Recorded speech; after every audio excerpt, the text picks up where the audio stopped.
भीषण अत्याचाराविरोधात भारतीय लहुजी सेनेचे तीव्र आंदोलन। सोनई अहिल्यानगर येथील संजय वैरागर प्रकरणी गुंडांवर मकोका अंतर्गत कारवाईची मागणी। अहिल्यानगर जिल्ह्यातील सोनई गावात मातंग समाजातील तरुण संजय वैरागर याला गावातील काही गुंड प्रवृत्तीच्या व्यक्तींनी अमानुषपणे मारहाण करून त्याचे हातपाय मोडले, डोळे निकामी केले। तसेच माणुसकीला काळीमा फासणारी घृणास्पद कृती म्हणजे त्याच्या शरीरावर लघवी करून अत्याचार केल्याची धक्कादायक घटना घडली आहे।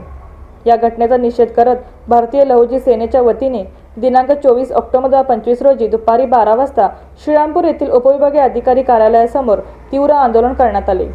या आंदोलनातून संजय वैरागरवर अत्याचार करणाऱ्या सर्व आरोपींवर तात्काळ अटक करून मकोका कायद्यान्वये कठोर कारवाई करावी अशी जोरदार मागणी करण्यात आली।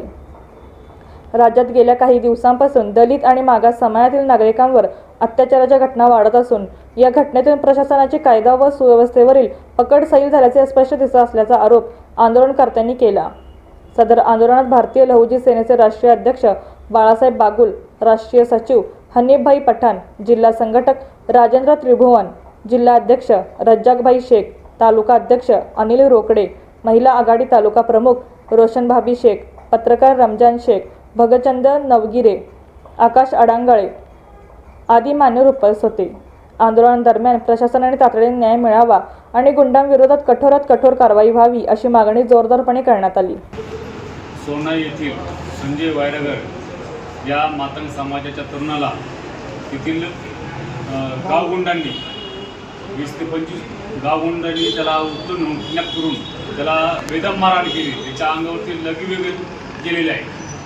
त्या घटनेचा आम्ही निश्चित म्हणून आज प्रांत ऑफिसला निवेदन दिलेलं आहे। आम्ही त्या घटनेचा निषेध करतो आणि जे आरोपी आहे त्याच्यातला एक आरोपी अटक आहे, जवळजवळ 15-16 लोक ते फरार आहेत, त्यांना देखील अटक करून त्यांच्यावरती मोका अंतर्गत कारवाई करावी ही आमची मागणी आहे।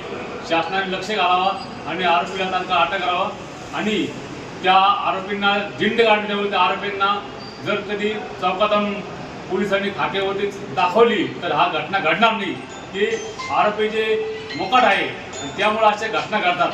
आमची विनंती आहे शासनाला, प्रांताधिकाऱ्यांनी निवेदन दिलं आहे की शासनाने लक्ष घालून जे कोणी आरोपी असेल ते लवकर पकडावा आणि त्यांना जेलमध्ये टाकावं।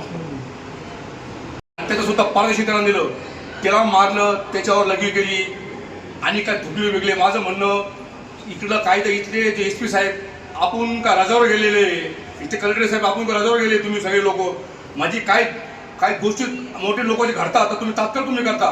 मागं सुद्धा श्रीरामपूरमध्ये गोळीबार झाली, मागं सुद्धा नगरमध्ये काही जातीवाद झाले। माझं म्हणणं जात जो गुन्हेगार असतो याला जात नसती, जो गुन्हेगार असेल की कोणत्या जातीचा असो त्याला घेणं, पण गुन्हेगार म्हणून त्याला शिक्षा व्हायला पाहिजे। आणि तुम्ही एक पैशावाला म्हणून कुणी एखादा मोठ्या जातीचा म्हणून तुम्ही होत असाल, बाबासाहेबांनी जो कायदा केलेला आहे याचा अर्थ तुम्ही कायद्याच्या पलीकडे काम करू राहिले। आज बिहारमध्ये मोदी साहेबांचे लोक काय म्हणतात, काल म्हणे चोरी झाली महिलांची तर सिटी कमी दिंडी काढली मध्ये। महाराष्ट्र इथलं बिहार महाराष्ट्र भारताच्या बाहेर आहे का? असं काही नाही ना। तुम्हाला सांगतो आपण साहेब आले, SP साहेब तुम्ही आल्यापासून अख्ख्या जिल्ह्यामध्ये गुन्हेगारी वाढली, कमी झालेली नाही आहे। माझं म्हणणं तात्काळमध्ये तुम्ही हे लोकांना धरून चांगली शिक्षा व्हायला, माझं म्हणणं फक्त यांना आहे ना अशी शिक्षा व्हायला पाहिजे खरंखोर आणण्याला पिढीला माणूस काय म्हणतो याला माणूस तर का होतो हे लोकांना कळत नाही, जाणून घ्यायला पाहिजे कायदा काय आहे, कानून काय आहे।